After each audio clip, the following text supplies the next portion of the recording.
అలసిన వానికి ఊరడించు మాటలు. సహోదరుడు భక్తి సింగ్ గారి పరిచర్య నుండి సేకరించిన అనుదిన ధ్యానములు. అక్టోబర్ 30. యెహోవా మీద క్రొత్త కీర్తన పాడుడి. కీర్తనలు 96:1. కీర్తనకారుడు కృతజ్ఞతతో నిండి ఉన్నాడు. అతడు తనతో కలిసి పాడుటకు సర్వభూజనులను ఆహ్వానించుచున్నాడు. అతని ఆనందము అత్యధికముగానున్నది. లేని ఎడల అతడు ఆ విధంగా ఆహ్వానించి ఉండేవాడు కాడు. ఈ కీర్తనకారుడు తీవ్ర వేదనల ద్వారా వెళ్ళెను. ఈ కష్టములన్నింటి ద్వారా వెళ్ళినప్పటికీ అతడు దేవునికి స్తుతి గీతములు పాడుచున్నాడు. ఇది అసాధారణంగా కనిపించుటలేదా? సాధారణముగా కష్టకాలంలో ఏ మానవుడు పాటలు పాడడు? ఇక్కడ అత్యధిక శ్రమలో కూడా గొప్పదైన, సమృద్ధి అయిన, ఆశ్చర్యమైన సంతోషంతోనున్న ఒక వ్యక్తిని మనం చూస్తున్నాం. అతడు ఇతరులు కూడా తనతో కలిసి ఆనందించవలనని కోరుచున్నాడు. ఈ గాయకుడు ఏ విధంగా అంత గొప్ప సంతోషమును, అట్టి అద్భుతమైన పాటను పొంది ఉన్నాడు? దైవిక జ్ఞానమును బట్టి, గొప్ప రక్షణానుభవమును బట్టి మాత్రమే అతడిట్టి అనుభవమును కలిగి ఉన్నాడు. యేసుక్రీస్తు ప్రభువును తమ సొంత రక్షకునిగా అంగీకరించిన ప్రతి ఒక్కరూ ఇట్టి పరలోక ఆనందమును పొందగలరు. ఈ ఆనందము దినదినాభివృద్ధి చెందుచుండును. అంతేగాక ఈ ఆనందమును విశ్వమంతటితో కూడా పంచుకొనగలరు.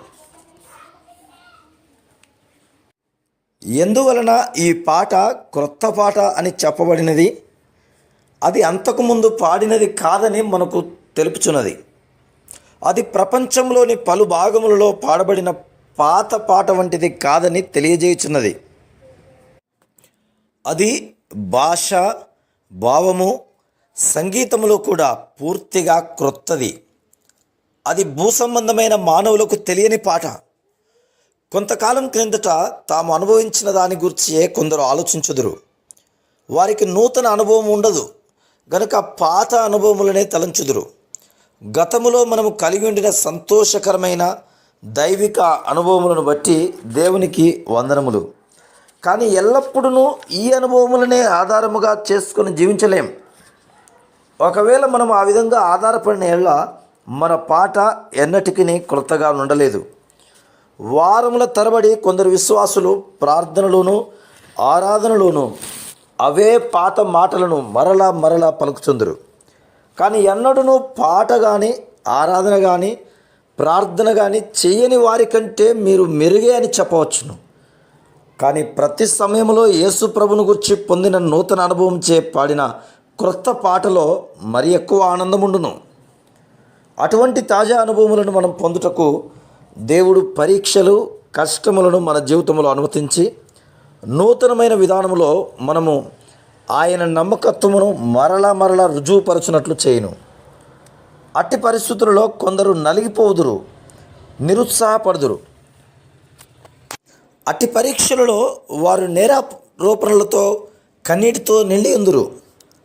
శ్రమలలో విజయము పొంద నేర్చుకున్న వారు, నేను తొట్టిల్లితిని కానీ ప్రభువు నన్ను లేవనెత్తెను, నేను శ్రమలో ఉంటిని కానీ ఆయన నాకు సహాయం చేసెను అని పాడగలరు. ఈ విధముగా వారు అనుదినము ఆయన రక్షణను కనుపరచగలరు. Praise the lord.